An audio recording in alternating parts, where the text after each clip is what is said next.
In this video, we are diving into networking and personal branding. Oh yes. I will show you 6 social skills that'll help you market yourself effectively and actually stand out in a crowd. Does this sound familiar? You want to expand your network, but feel like you are terrible at small talk or worse.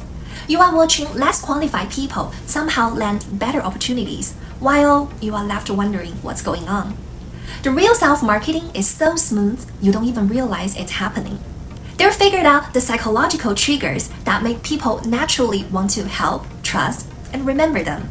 Robert Cialdini, a social psychology legend who wrote this absolutely game-changing book named Influence, the Psychology of Persuasion.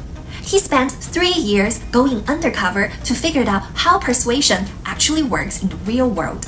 What he discovered was 6 psychological principles that don't just apply to sales, but to how we build relationships and personal influence in everyday life.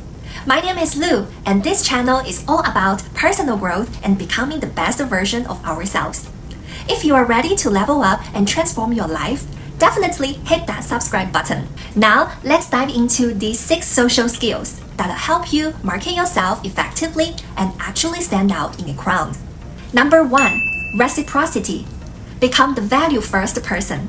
Reciprocity isn't just nice manners. It's literally hardwired into our DNA. Archaeologists have found evidence that reciprocal relationships are what separated early humans from other species. We survived because we learned to help each other out. Cialdini finds that even tiny favors from complete strangers can create this psychological debt in our minds. It's like your brain keeps a running tab of who's done what for you, and that feeling of owing someone doesn't go away until you pay it back. And people usually over-repay. You give them an apple, they might give you a whole fruit basket. So how to use this social skill? Stop leading with what you need and start with what you can give. This isn't about being a people pleaser. It's strategic. Every time you help someone without being asked, you are making a deposit in influence bank account.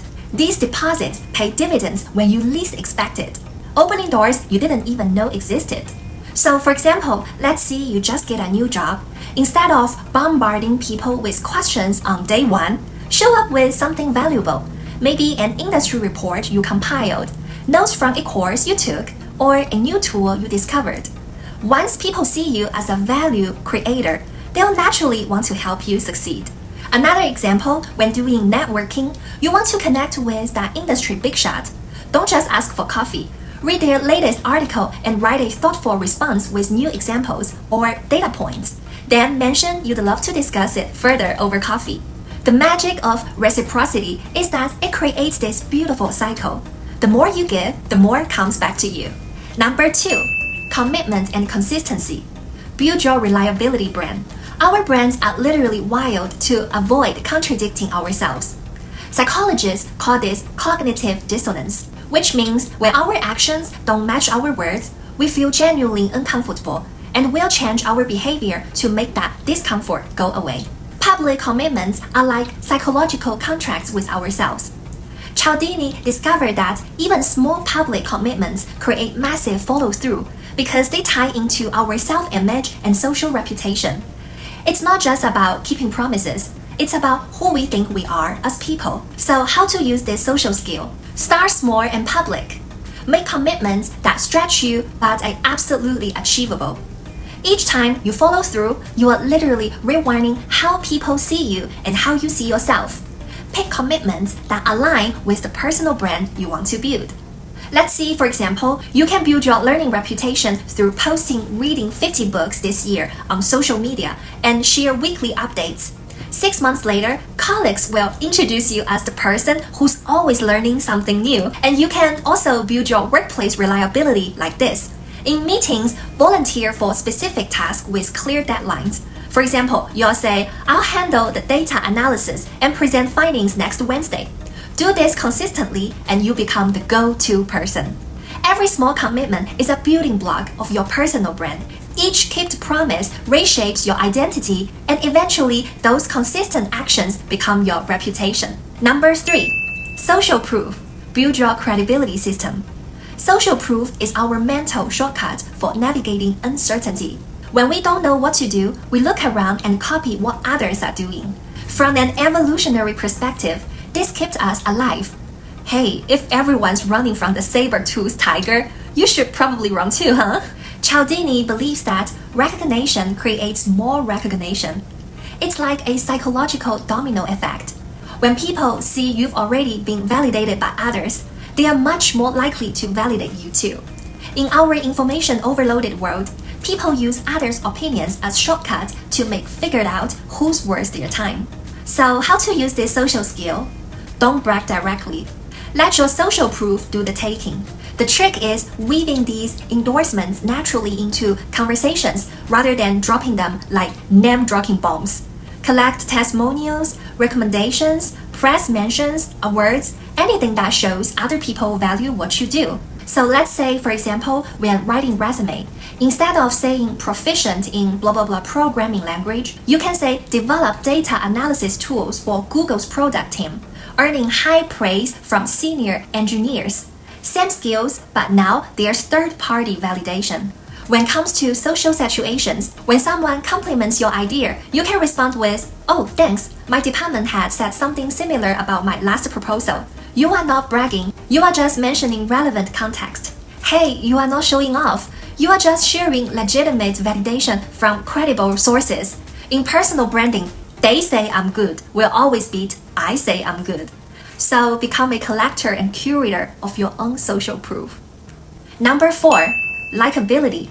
Become the person everyone wants to work with. When we like someone, our brains literally light up with reward chemicals. Neuroscience shows that likable people activate our brain's pleasure centers, making us associate positive feelings with them. Plus, there's the halo effect. If we like someone, we automatically assume they are good at other things too. Cialdini identifies several factors that make us like people: physical attractiveness, similarity, compliments, familiarity, and associate with positive things. But the easiest ones to master are finding genuine similarities and giving sincere compliments. When we meet people similar to us, our brains release bonding chemicals, and specific praise activates the reward centers in their brains. So how to use this social skill? Focus on being genuinely interested in others rather than trying to be interesting. Find real common ground, give specific praise, and show authentic warmth. The goal isn't manipulation, it's connection. The most successful people are not always the smartest. They are often the most likable. So let's say, for example, you can give some smart compliments. Instead of saying "good job" only, you can say, "Hey, your analysis of the user data was spot on, especially that insight about mobile usage patterns. Hey, I never would have thought to look at it that way."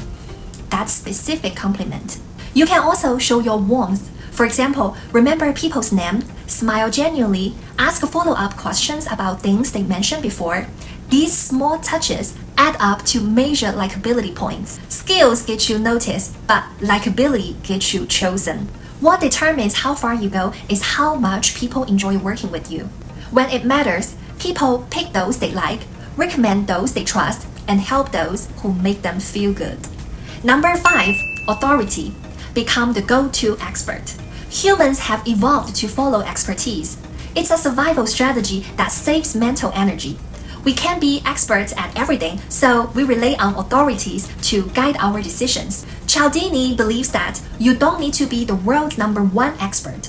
You just need to be perceived as the most knowledgeable person in the room for your specific topic. Authority has 3 components: expertise, credibility, and the symbols that communicate both.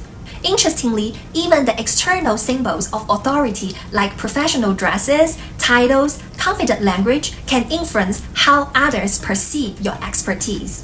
So how to use this social skill? Become the person others turn to for answers in your area of expertise. This requires a 3-pronged approach. Create valuable content, maintain a professional image, and choose the right platforms to showcase your knowledge. Remember, authority isn't self-proclaimed. It's earned through consistent value delivery. So, for example, work with professional presence. Dress appropriately for important meetings. Speak with confidence. Also, provide professional certifications, such as university diploma, language certificate, etc. Use your expertise to quietly signal to the world that you know your stuff. The goal isn't to show off, it's to build trust. When you become a recognized authority in your field, you gain more than respect. You gain influence and voice. Number 6, scarcity. Create your unique value proposition.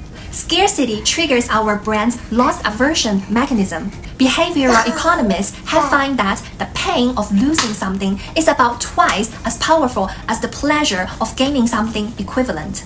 When something becomes harder to get, we want it more.